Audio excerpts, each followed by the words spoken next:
Saudara-saudari sekalian yang terkasih dan dikasihi oleh Tuhan, kita berjumpa kembali dalam Renungan Harian Katolik Paroki Tomang, Gereja Maria Bunda Karmel, Senin 8 Desember 2025. Tema kita hari ini adalah Rahim Juru Selamat, yang didasarkan atas teks Injil Lukas bab 1 ayat 26 sampai 38. Semenjak jatuh dalam dosa, hidup manusia pasti sengsara. Kenyamanan firdaus telah lenyap. Yang ada hanyalah jalan yang sedemikian gelap. Allah menjadi tersembunyi dalam misteri. Manusia berteriak dan menangis serta merana dalam siksa yang tanpa henti. Secara istimewa hari ini kita merayakan Hari Raya Maria dikandung tanpa noda dosa. Inilah titik balik sejarah kelam manusia menjadi sejarah keselamatan. Allah menepati janjinya dengan perantaraan Bunda Maria. Maka tiada kata yang tepat yang bisa kita kenakan pada hari ini selain kata bersyukur. Seraya melantunkan pujian syukur ini, saya ingin mengajak Anda semua untuk merenungkan 3 poin berikut. Yang pertama, memahami rahim juru selamat. Dogma perawan Maria dikandung tanpa noda dosa dirintis oleh Paus Sixtus keempat pada abad ke-15 dan diteruskan kemudian oleh Paus Pius ke-9 tahun 1854. Inti ajarannya adalah Bunda Maria mendapat rahmat istimewa dari Allah dengan dibebaskan dari semua dosa asal seketika ia dibentuk sebagai janin dalam kandungan ibunya. Rahmat istimewa ini berkaitan dengan peran Maria sebagai Bunda Yesus. Sebab hanya tubuh yang kuduslah, itu idenya, yang akan mampu menjadi tempat perkandungan bagi Yesus yang kudus. Dalam Kejadian bab 3 ayat 15, kata perempuan lebih menunjuk pada Maria.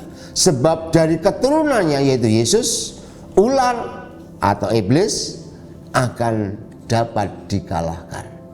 Demikian juga dalam kitab Keluaran bab 25, Allah memerintahkan Musa membangun kemah suci dan tabut perjanjian dengan ukuran, bentuk, bahan, warna, serta detail yang sebagaimana ditunjukkan oleh Tuhan.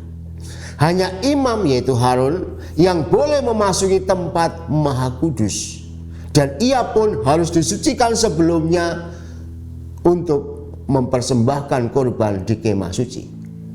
Jika ia berdosa, maka ia akan meninggal seketika saat ia menjalankan tugasnya di kemah itu. Itu bisa dibaca di dalam Imamat bab 22 ayat 9. Hal ini menunjukkan bagaimana Allah sangat mementingkan kekudusan tabut suci itu.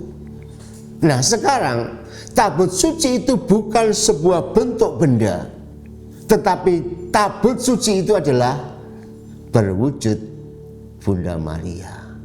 Karena di dalamnya Putra Allah bersemayam. Jadi gambaran perjanjian lama sekarang diwujud nyatakan dalam perjanjian baru dalam Yesus. Dan kemudian tabut sucinya adalah Bunda Maria. Santo Irenaeus menyebut Maria sebagai Hawa baru. Dia mengatakan demikian: seluruh umat manusia berada dalam kuasa maut melalui perbuatan seorang perawan yaitu Hawa. Maka seluruh umat manusia juga diselamatkan melalui seorang perawan yaitu Maria, Hawa yang baru. Dan karenanya ketidaktaatan seorang perawan sekarang diimbangi oleh ketaatan perawan yang lain.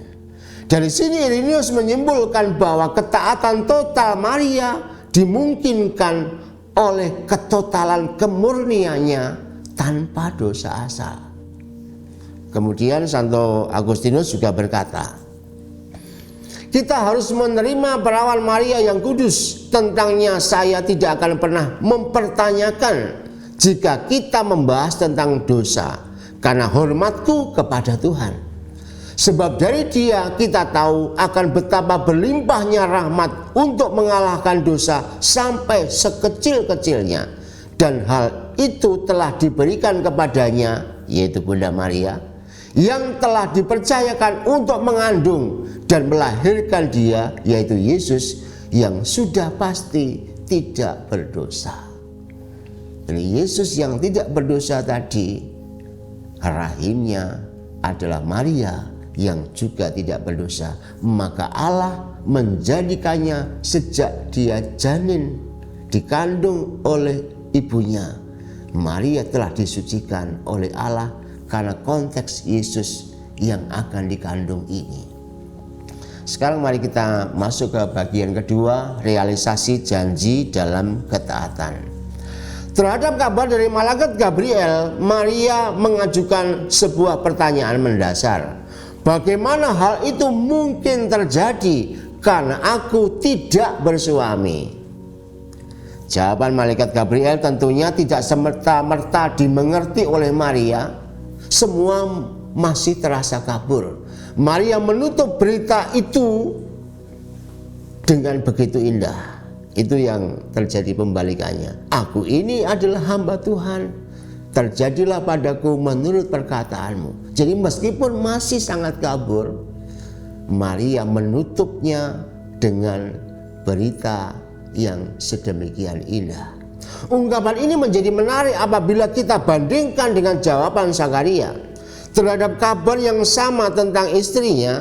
Zakaria mengatakan, bagaimanakah aku tahu bahwa hal itu akan terjadi, sebab aku sudah tua dan istriku sudah lanjut umurnya.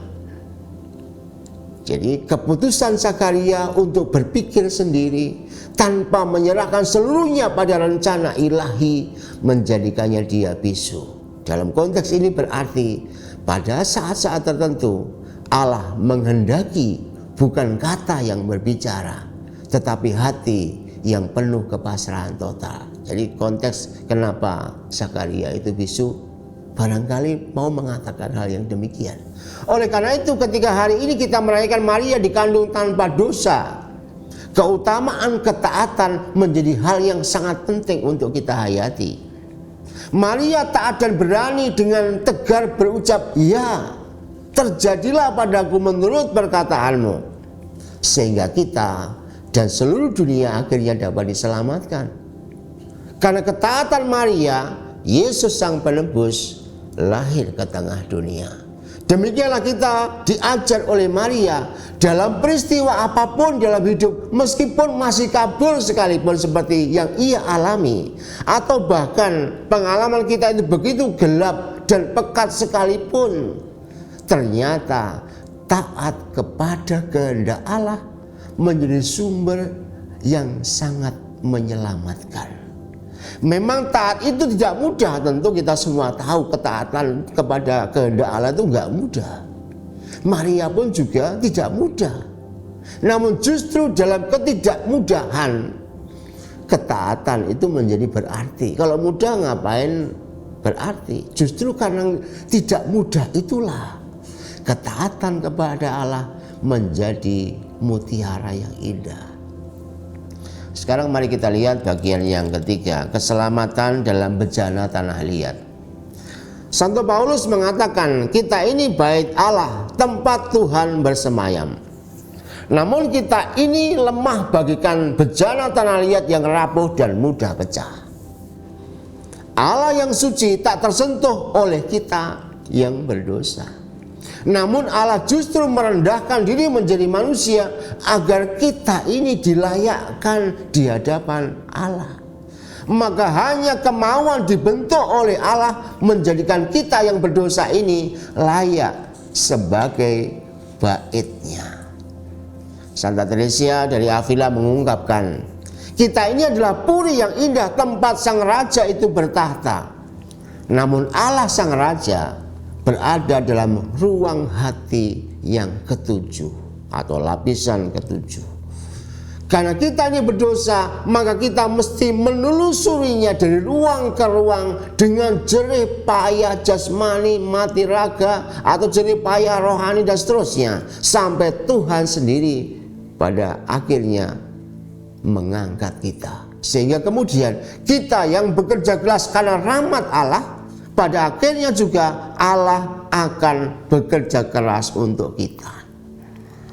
Bunda Maria dikandung tanpa dosa memberi kita inspirasi akan kedosaan kita, sekaligus kelimpahan rahmat pengampunan dari Tuhan. Kesederhanaan, kesetiaan, dan ketaatan Maria akan segala kehendak Allah menjadi kunci bebasnya dosa dari kesalahan. Maria telah memberikan cara jitu untuk menjadi tempat, menjadi bait dan perkandungan Allah.